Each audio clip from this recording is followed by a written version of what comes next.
do we come here to visit the house of Allah or for the sake of Allah subhanahu wa ta'ala himself? And that's a major difference between the two of them. So for example, when we fast, do we just not eat and drink, or are we fasting? Or when we perform prayers, are we just moving our limbs, or are we worshipping Allah subhanahu wa ta'ala with our hearts? And that's like the old saying about, you know, four walls don't make a home.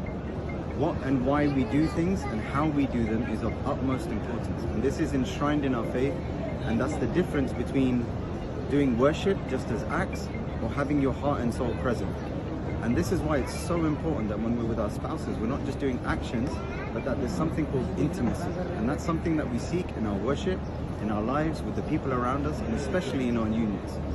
Are we just going to learn things and do things with our body, or are we going to open up our hearts to have meaningful, purposeful relations where we're truly vulnerable, where we're truly sincere, and our own true, authentic selves are expressed?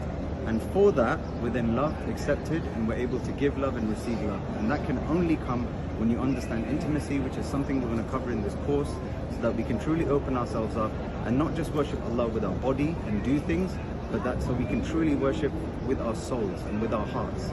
Jazakallah.